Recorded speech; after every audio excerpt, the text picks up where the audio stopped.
Bom dia pessoal, tudo bom? Aqui quem fala com vocês é Maxwell Rodrigues, da Altonier, grão-mestre da Nova Ordem de Cristo e artista plástico, certo? Deixa eu colocar esse negócio aqui por trás, tá feio.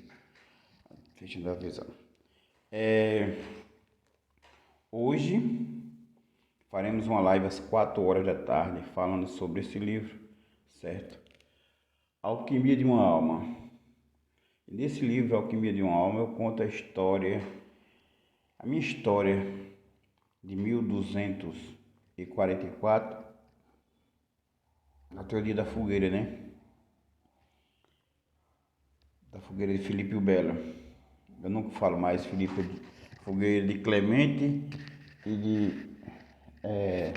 Filipe o Belo, porque Clemente me ajudou muito, me ajuda muito, é um grande amigo. Quis corrigir o seu impeto de ambição e não teve como, porque Filipe o Belo prosseguiu no seu plano de tirar minha vida e de outras pessoas que ele achou que poderia atrapalhar a vida dele, né? E aqui, às 4 horas, vamos começar com esse estudo, certo? A partir do capítulo 3. No capítulo 2, eu falo sobre toda uma introdução, né? Primeira introdução, depois vem a parte das conversas que eu tive com pessoas e das visões. A primeira visão, como escravo de Antônio dos Santos Coelho, e a segunda, como Jackson Muley dentro do lamaçal. Isso tudo nós vamos falar hoje na live, certo? E após a live, tudo que for estudado na live vai se transformar em vídeos e até amanhã de manhã estarão tudo postado. Pessoal, amanhã também vamos começar um estudo de alquimia, certo? Contar com o nosso estudo de alquimia. Por quê? Desculpa, estou morrendo de sono. Porque a alquimia é um processo não só de decantar o material ferroso, né? Não só de purificação do metal, nem de substâncias, mas também da decantação da substância humana, do ser humano, né? Hoje é muito caro e é difícil, né? É mais fácil comprar barra de ouro do que fazer a barra de ouro, né? Então, há poucos cientistas, apenas quando tem uma condição muito financeira muito alta, que conseguem fazer essa parte. Então, nós vamos estudar as duas partes, as duas formas de fazer alquimia. E amanhã, né? Amanhã nós estaremos com outra live que falarei para vocês a partir das 4 horas da tarde, certo? Amanhã teremos duas lives, né? Amanhã teremos a live sobre o livro Alquimia do Alma e vamos ter uma live sobre as plásticas de 10 a meio-dia, certo? Vou pintar aqui um quadro ao vivo e vamos falando de filosofia, de bondade. E enquanto isso, eu vou aproveitar para agradecer a todos vocês por tudo, né? Agradeço por todos os bastões, todos os diamantes, todos os mimos que vocês me enviaram. Mais de 10 mil visualizações acumulativas às lives e muitas pessoas. Recebi 100 diamantes. Então conto com todos vocês na live de hoje. E esse vídeo eu vou divulgar bem ele, viu, gente? Então, para que todos vocês estejam comigo. Aqui abaixo vai estar o meu link do Cal aí para que vocês possam participar da live e a tabela de lives para a semana durante o mês de agosto e uma grande parte do mês de setembro, certo? Então, nos acompanhem e sejam bem-vindos.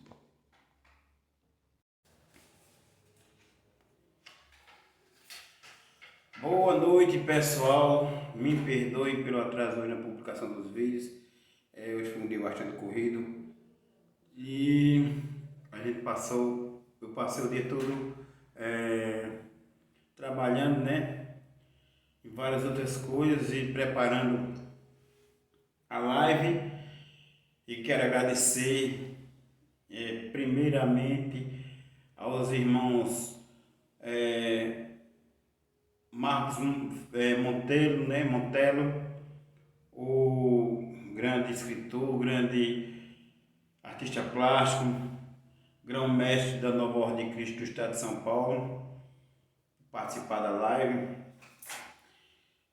Quero agradecer também ao venerável mestre, né, William e sua esposa por participarem da live e toda a ajuda que eles dois, o casal, está me dando, né? E reforçar a todos vocês que aqueles que participarem da live, colaborar com a live, né, doar mimos da Nova Ordem de Cristo, vão ganhar, que já são cavaleiros templários da Nova Ordem de Cristo, que já fazem parte da Nova Ordem de Cristo, tem seus canais, né, vão ganhar no final de outubro, né, no dia do congresso, né, dia 20 ao dia 22, mesmo que não estejam no congresso, vão ser falado o nome e vão ganhar uma comenda de frequência, né? De participação nos estudos da Nova Ordem de Cristo, como acontece com a maçonaria e várias ordens, certo? Vamos hoje entrar no capítulo 3, foi o que estudamos lá na live, certo? Por 2 horas. Capítulo 3. Aqui vamos fazer 10 vídeos hoje, 10 vídeos amanhã. E amanhã também vamos fazer 10 vídeos sobre alquimia, certo? Alquimia em si. Teremos 2 lives amanhã. Uma no Kawaii, uma de 10 a meio-dia, falando sobre a arte egípcia e a iniciação egípcia. Sempre vou tocar nesse assunto até de todas as formas, até que todas as pessoas possam entender. E convido a todos vocês a participarem do Kawaii, participarem comigo das lives, certo?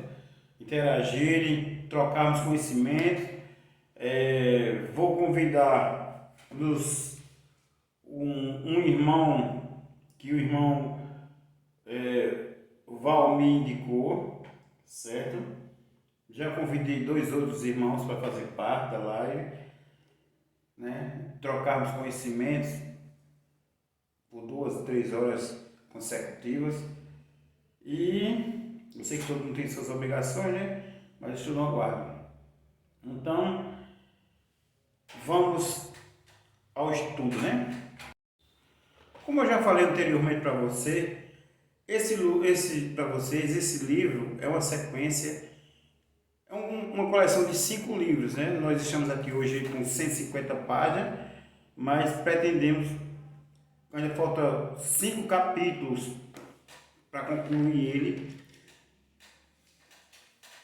A parte da minha adolescência, o capítulo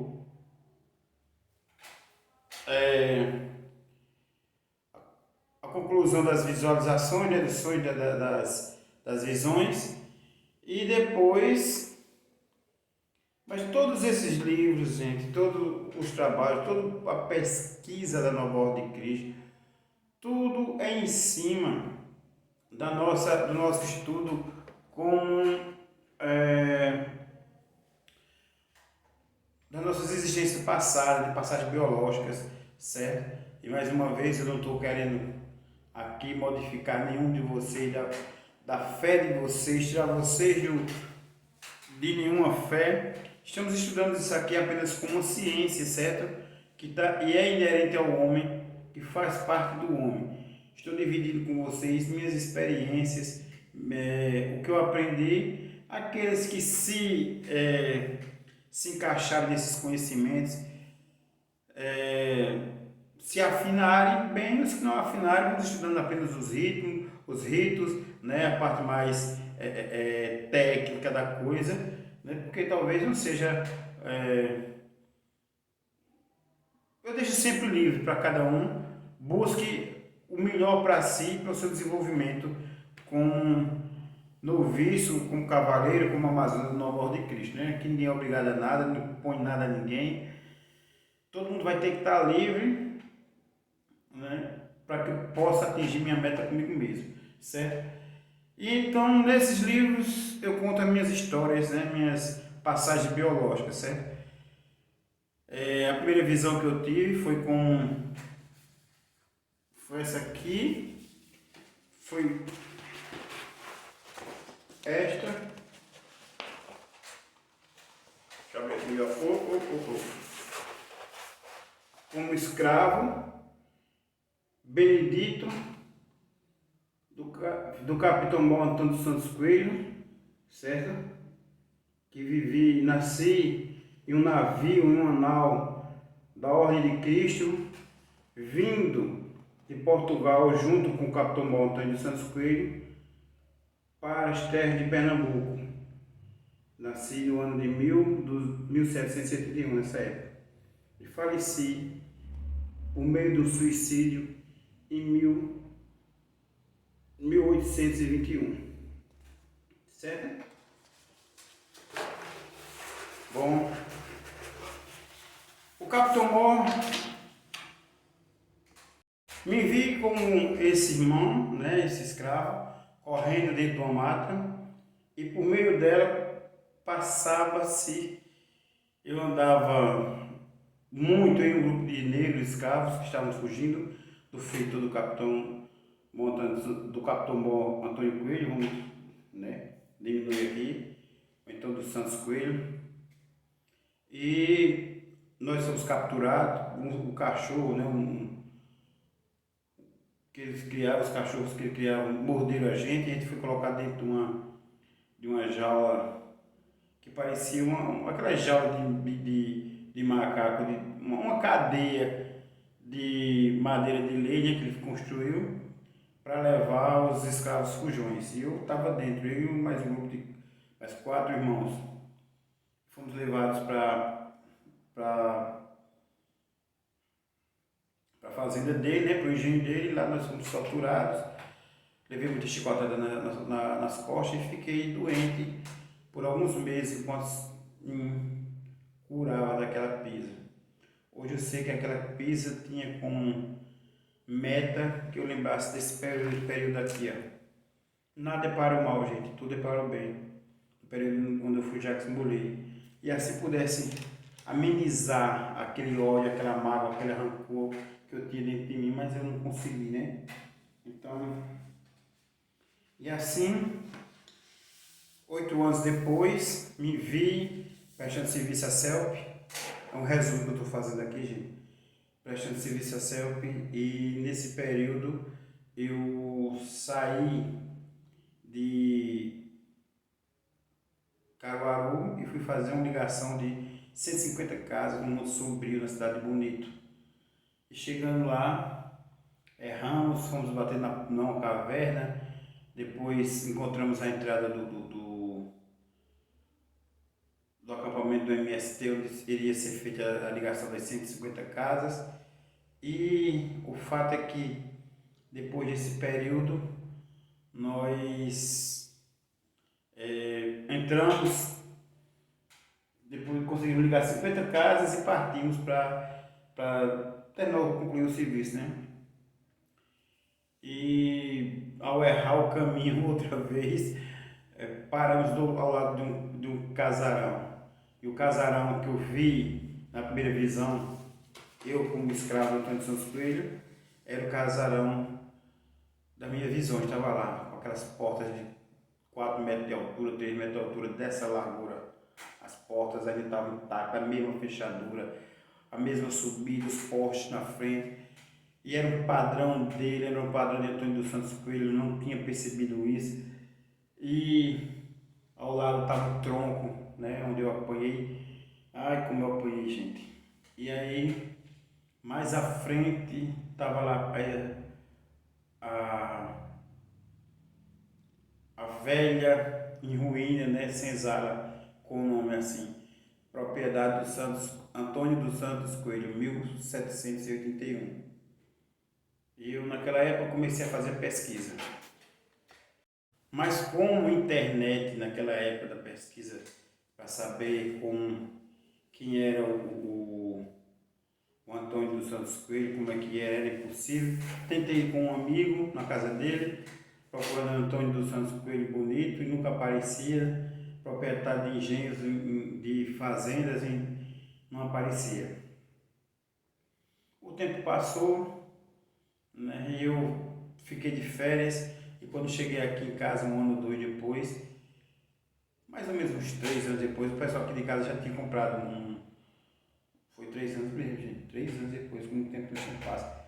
O pessoal aqui de casa tinha comprado um computador, minhas irmãs e meus pais. Eu fui pesquisar e aí saiu. Pesquisei de uma forma, pesquisei da outra e depois saiu Antônio dos Santos Coelho, dono de engenhos de Pernambuco, 1781. Aí saiu isso aqui, ó.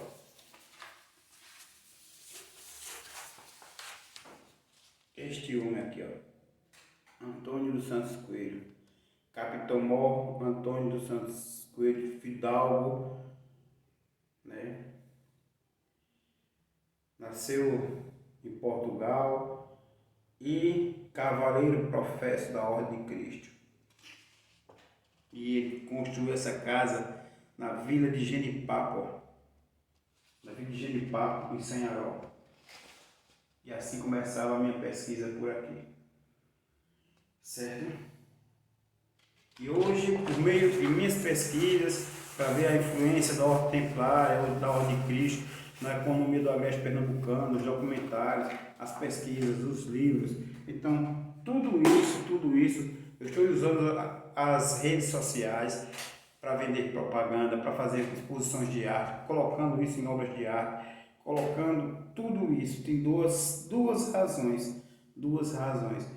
Primeiro, para deixar para a próxima existência essa lembrança, esse legado, por isso que eu estou construindo 2 museus, e para que eu possa fazer livros, fora os 4 livros dessa coleção, os 5 livros dessa coleção, escrever mais livros sobre essa pesquisa, sobre esses homens que fizeram parte da Ordem Templária nesse período, certo? Então, e aí vamos crescendo, gente. Então, depois eu comecei a ter lembranças, outras visões, sonhos constantes, todas as noites. Bom, eu já fiz 2 desenhos desses, certo? Esse desenho estão em 2 partes, veja. Ó. Veja. Eu me vi assim, ó, com as vestes queimadas, o rosto queimado, a mão queimada, certo? Aqui onde as botas estão imersas, aqui são poços de lama, certo? O desenho é maior, mais complexo, mas aqui por conta do atual contrato que eu tenho com o Kawaii e com outras redes sociais como Facebook, Instagram, e eu não posso mostrar a nudez feminina, certo? Não posso mostrar as outras imagens. Então, ó, mesmo sendo obra de arte, as plataformas vão bloquear. E aí estava aqui a capa queimada, melada de lama, a espada atolada na lama. Eu tive a roupa toda queimada. E eu me vi assim, ó, muitas vezes. Um grupo de mulheres, homens, anciãos me julgando, falando meus defeitos, o que eu tinha feito de mal a eles. Essa foi a minha segunda visão, certo? E aí, depois eu sonhei com essa pessoa aqui, ó. Começou a aparecer para mim. Este aqui é Clemente, o Papa Clemente. Aparecia com essas mesmas vestes, aqui do jeito que está aqui, ó. Vermelho e branco, em pé. Muito mais alto do que eu na atualidade. E falava sobre a minha melhora íntima, mas me tratava com carinho, com amizade, com bondade. Jamais eu pensei que ele fosse a pessoa que, naqueles tempos remotos, me levou à fogueira, certo? Mas ele me tratava e me trata com respeito sem igual, sabe? Uma bondade imensa. Este é o Clemente. Então, uma certa vez falando para um irmãozinho que era diretor do Centro Espírita, kardecista, por ele ter vestes coloridas, ele disse que era um espírito obsessor. Mas depois eu entendi que nem todos os irmãos que trabalham no socorro dos espíritos, né? Que um centro espírita é um local de socorro de espíritos. Ele entende bem o que é um socorro psicológico, porque às vezes ele também precisa de socorro psicológico. E também muitas vezes, pelo nível mental evolutivo dele, ele não entende a doutrina espírita e não entende a parte psicológica do ser humano, né? Então, o nosso amigo Clemente, ele ainda está muito focado nessa parte católica, papa, bispo. Recentemente eu vi ele, eu enxerguei ele aqui na igreja de Lajeado, orientando a missa. Ele faz parte do grupo de pessoas que orientam os irmãos católicos a fazer o bem aqui na gente. Certo? Então, gente, e essas visões duraram meses, quase um ano, até e ele me aparecendo sempre. E começou a aparecer também um irmão que era dirigente espírita do Centro Espírita Allan Kardec, em Alagoas, ou em São Caetano. O irmão Ronaldo me dizia que ele não era uma pessoa má, era uma pessoa boa, muito amigo meu que queria meu bem. Bom, então,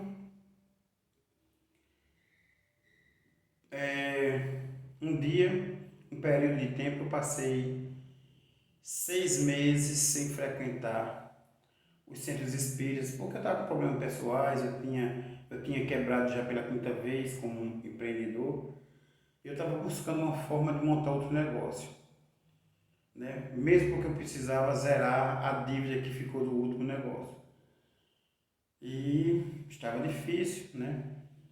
Muitos irmãos que guardavam mágoa de mim me cercavam e queriam, né, como todos nós humanos, que o Deus dos exércitos fizesse a vingança deles. Mas como Deus estava demorando a fazer a vingança deles, eles mesmos queriam fazer essas vinganças. Nós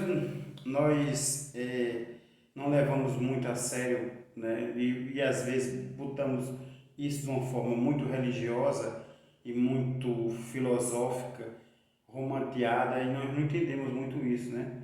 E passamos muito tempo sem compreender tudo isso. Mas é sério, gente. E num determinado momento, o Clemente incorporou e disse que eu procurasse, pesquisasse nos livros, buscasse Dom de Castelo com meu sobrenome, atual sobrenome que eu iria encontrar na França. E aí eu resolvi procurar. Procurei como família Rodrigues, dono de Castelo, já França. Não tinha nada. Quando eu busquei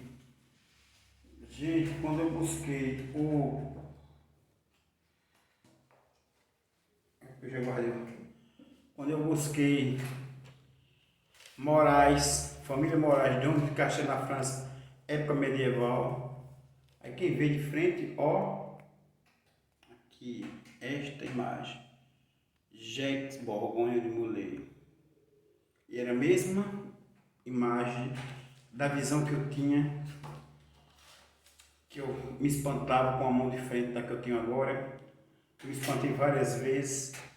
Era a mesma visão, era a mesma pessoa, o rosto um pouco diferente. Eu chorei, gente, eu chorei. Ai, como eu chorei, é difícil. E aí comecei a pesquisar. E aí eu percebi que Clemente estava falando comigo o tempo todo. Só que eu não tinha condição de entender porque eu estava muito focado em problemas ou em criar problemas, ou arrumar problemas, porque eu estava com uma baixa autoestima muito grande e eu buscava relacionamentos com moças que me traziam problemas, eu queria resolver esses problemas e passava muito tempo procurando resolver esses problemas com essas moças e não dava certo. Casamentos que não deram certo, negócios que não deram certo, empregos que não deram certo. Eu estava sempre focando, na verdade eu estava sempre buscando me encontrar. Hoje eu sei que eu me encontrei, certo? Eu sei que eu me encontrei, sei o que eu devo fazer na Terra, sei a que estou na Terra e o que eu busco na Terra. Mas até aquele momento não. Então, começou-se daí a minha busca, né, por mim mesmo. O Papa Clemente, antes de nós começarmos, eu conheci ele pessoalmente, ele era um vizinho de terreno meu e da minha família, e eu conheci ele pessoalmente já em 1204, quando, assim que o outro Papa morreu, né? Ele estava lá e já era um dos interessados a se tornar Papa. E aí, com a ajuda de Filipe o Belo, ele se tornou Papa. O acordo dele para se tornar Papa era ele ajudaria o Filipe o Belo, né? Ele sabe disso, ele me falou isso, e depois receberia uma vasta soma de terra que pertencia a mim, porque a minha mãe tinha deixado para mim. Esse era o acordo dele com o Filipe o Belo. E agora vamos ao estudo do livro em si, a partir do capítulo 3, certo? Porque o resto nós já lemos, já estudamos, então vamos começar a estudar o capítulo 3. 11 de fevereiro de 2002, segunda-feira. Gente, antes de darmos continuidade aqui ao capítulo 3, vale ressaltar que, como a live foi até o outro capítulo, certo? O capítulo 4, que foram mais de que 2 horas de live, nós vamos fazer uma parte desses vídeos hoje e a outra parte amanhã, certo? Então eu vou passar a noite toda postando, né? Vou dormir. Quando eu acordar, eu vou postar mais vídeos. Na parte da tarde nós vamos ter os vídeos. Amanhã vamos ter um vídeo, né? Amanhã dia 16, vamos ter um vídeo, uma live às 12 horas falando sobre a arte egípcia e às 16 horas sobre alquimia, todas elas lá no Kauai, certo? Aqui no Kauai. Então, esse episódio não vai estar completo aqui, certo? Então, aqueles que quiserem assistir completo vão assistir lá no YouTube, certo? Mas só a partir de amanhã, dia 16, tá bom? Então, como são documentários, são episódios, então vamos seguir, né? Então vamos ao capítulo 3, 11 de fevereiro de 2002, segunda-feira. Aí vamos ao capítulo 4, né? Capítulo 3 não ficou pronto. É um dos que falta terminar. Capítulo 4. Minha existência como guerreiro de Cristo. Meu nome é Jacques Bourgogne de Molay. Nasci e retornei à terra no dia 21 de agosto de 1244. Eu nasci no mês de agosto, na atual existência, para lembrar que tinha nascido naquela época, no mesmo mês de agosto. Certo? Vale ressaltar o seguinte, irmãos, que esse livro, Alquimia de uma Alma, ele faz parte de uma coleção de 5 livros, certo? Onde eu vou contar a minha existência como egípcio, a minha existência como romano, a minha existência como guerreiro celta, a minha existência como Jacques de Molay, a minha existência como o filho do Papa Sixtus e a existência como o filho como escravo de Antônio dos Santos Coelho. Então, vamos seguir em frente no nosso estudo, certo? Então eu nasci no dia 21 de agosto de 1254. O nome do meu pai, nasci em Vitry-sur-Nance, em uma comuna francesa da região administrativa da Borgonha-Franco-Condado, certo? No condado borgonhês. E aqui na frente vamos estudar mais sobre isso. O departamento de Alto Soma estende-se por uma área de 13,448 km². Em 2010, a comuna tinha 289 habitantes, densidade demográfica de 21,4 habitantes por km². Vitry-sur-Nance, atual departamento de Haute-Saône, na França. Bom, no ano em que nasci, Borgonha era um país que pertencia à minha dinastia. Uma breve história sobre o nosso território templário borgonhês. Após o dia da crucificação, os descendentes de Jesus, ou a família de Maria Madalena, Jesus Batista, Jesus Davi, a recém-nascida princesa Sara, José de Arimateia, tomaram posse desse território, que pertencia aos descendentes da casa real de Davi e Salomão. Reinos de Borgonha, em latim Regnus Burgundiae, em francês Royaume de Bourgogne, ou Borgôndia, em francês Burgúndia, é uma designação aplicada e sucessiva entidade de caráter nacional centrada no território histórico da Borgonha, que atualmente se encontra no sul-sudoeste da França.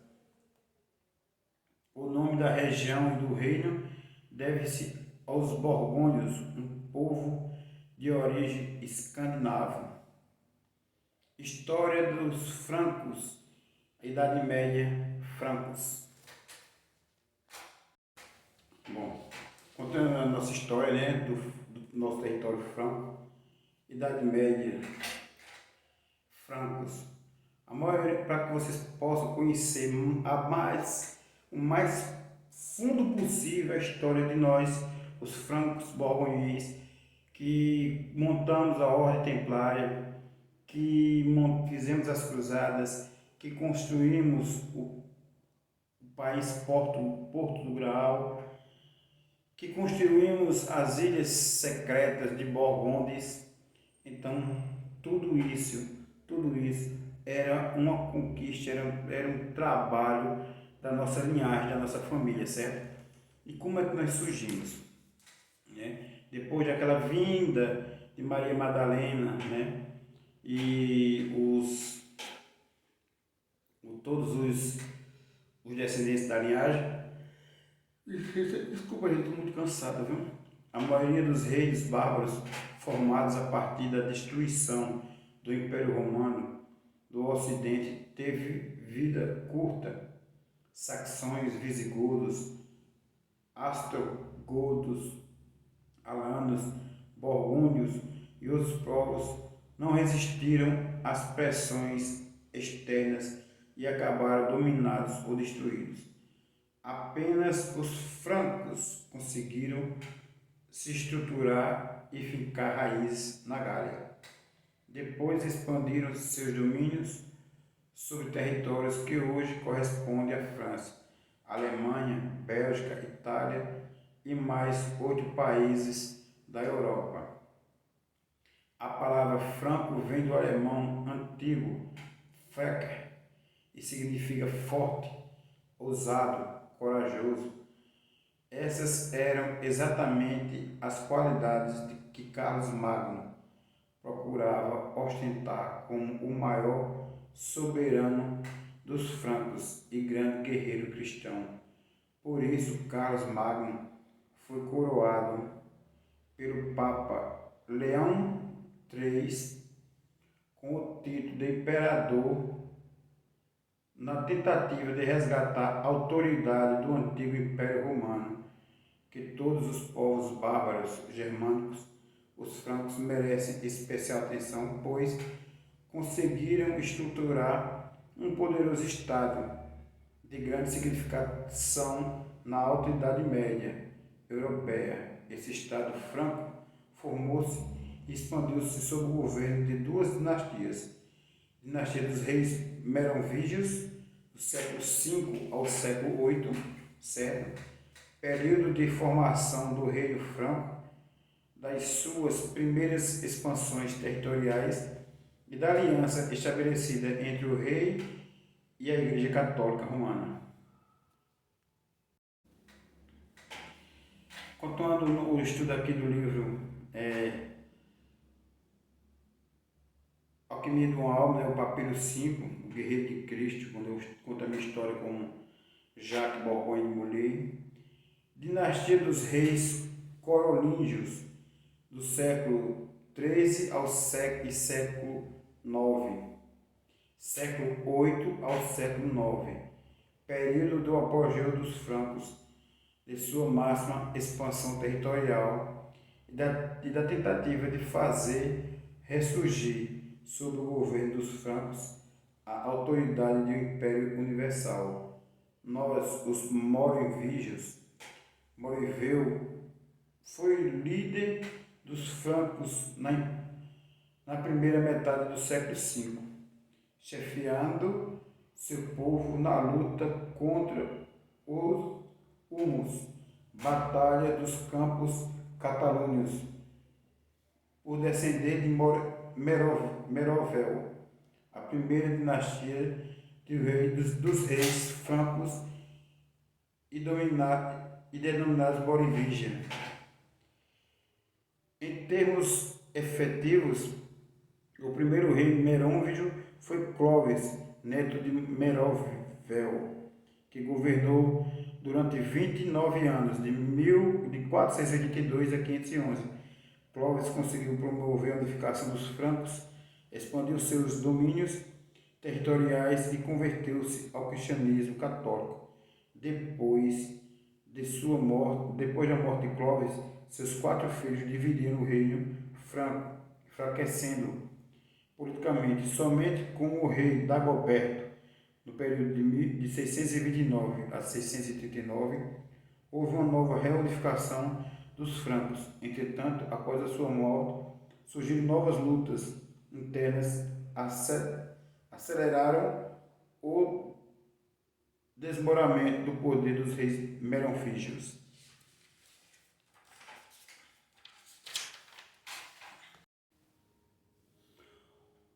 Os sucessores de Dagoberto tiveram seus poderes absolvidos por um alto funcionário da corte e prefeito do palácio, mordomo do paço, que na prática desempenhava o papel de verdadeiro rei. Quando os reis merovígios assumiram uma vida de prazeres e de ociosidade, o que lhe valeu o título de reis indolentes. No final do século VII, o mordomo do paço, Pepino de Hertal, 679 a 714, tomou seu cargo hereditário, quer dizer, todos os merovígios, quanto os borgonheses, né, da França, que eram praticamente a mesma família, eram primos, né, descendentes da mesma linhagem sagrada, todos esses cargos eram passados hereditariamente. Então isso é só um tornou de já era, ele só tornou público que já era, certo? Seu sucessor Carlos Martel, no período de 714 a 741, adquiriu grande prestígio e poder, principalmente depois de conseguir deter o avanço dos árabes muçulmanos em direção à Europa Ocidental. Gente. Foi na famosa batalha de Poitiers, em 732, que Carlos Martel venceu o emir árabe Abderrahmane, contando com o esforço de infantaria dos francos, interrompendo o avanço dos muçulmanos em direção à Europa. Carlos Montel ficou conhecido como o salvador da cristandade ocidental. Ao morrer, Carlos Montel repartiu seus domínios entre seus dois filhos, Carlomano e Pepino.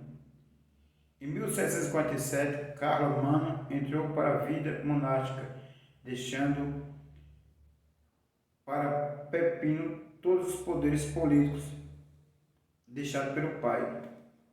Em 1761, Pepino destronou o último e enfraquecido rei merovingio, Childerico III, e fundou a dinastia Carolíngia, os Carolíngios.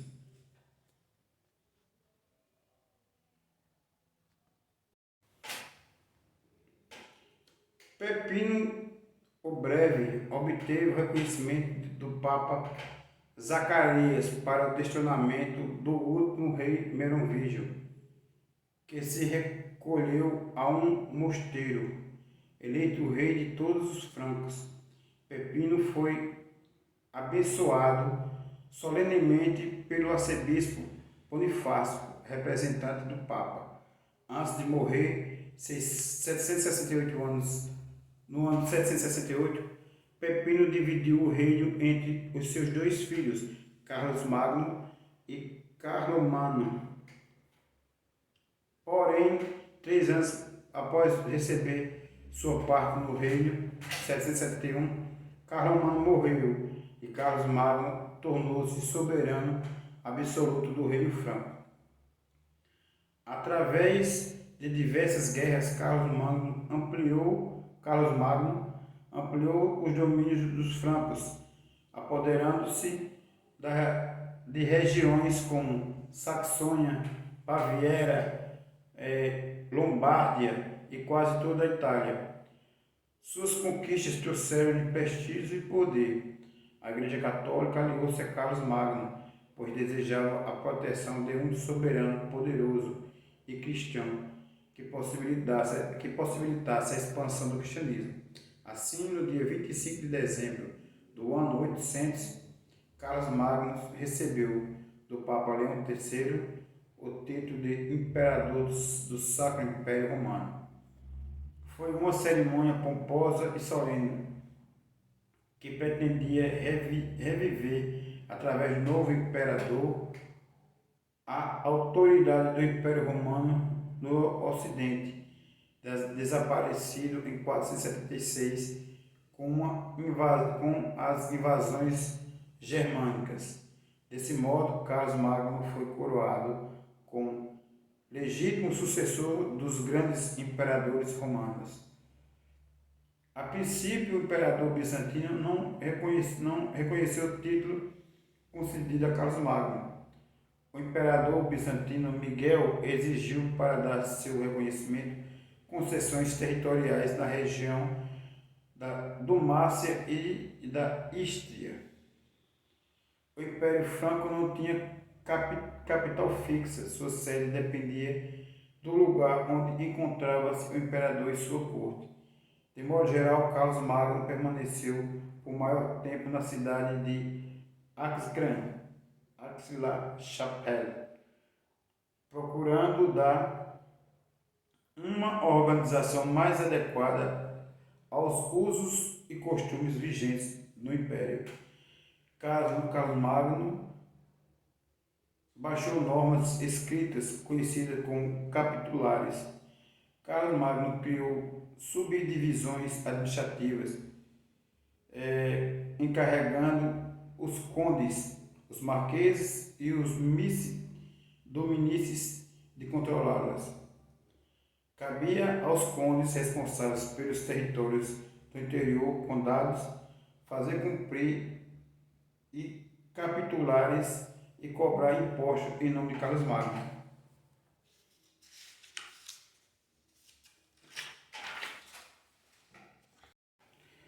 Continuando aqui o estudo do livro Alquimia de uma Alma, papiro 5, né?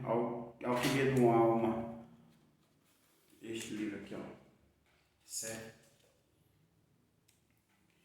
Os marqueses cabia defender os territórios situados nas fronteiras do império, isto é, as marcas. Os misses, dominices, inspetores reais viajavam por todo o império e tinham plenos poderes para controlar a ação dos administradores locais. Os benefícios e os vastos do rei. Durante o governo de Carlos Magno, muitas terras do império foram concedidas em benefício de diversos nobres locais. Esses nobres tornavam-se então vassalos do rei, tendo com ele dever de fidelidade, por estar na condição de vassalos diretos do rei. Muitos desses nobres se recusavam a obedecer às instruções de autoridades administrativas como os mini-dominices. Essa atitude dos nobres foi um importante elemento para a formação da sociedade feudal, com fragmentação do poder nas mãos de diversos nobres senhores de terra, unidos apenas pelos laços de vassalagem. A renascença carolíngia, guerreiro audacioso, Carlos Magno dedicou-se durante toda a vida muito à espada do que ao cultivo do espírito, permanecendo analfabeto praticamente até a idade adulta.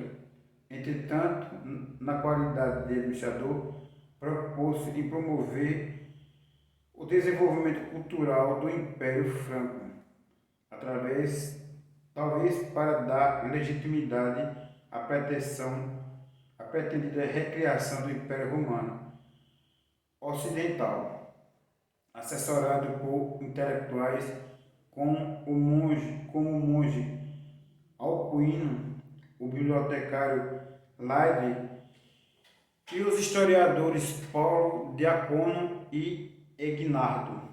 Carlos Magno abriu escolas e mosteiros, estimulou a tradução e a cópia de manuscritos antigos e protegeu artistas. Assim, o período do seu governo foi marcado por significativa atividade cultural, que abrangeu os setores das letras, das artes e da educação. Trata-se da chamada Renascença Carolíngia, que contribuiu para a preservação e a transmissão de valores da cultura da Antiguidade Clássica.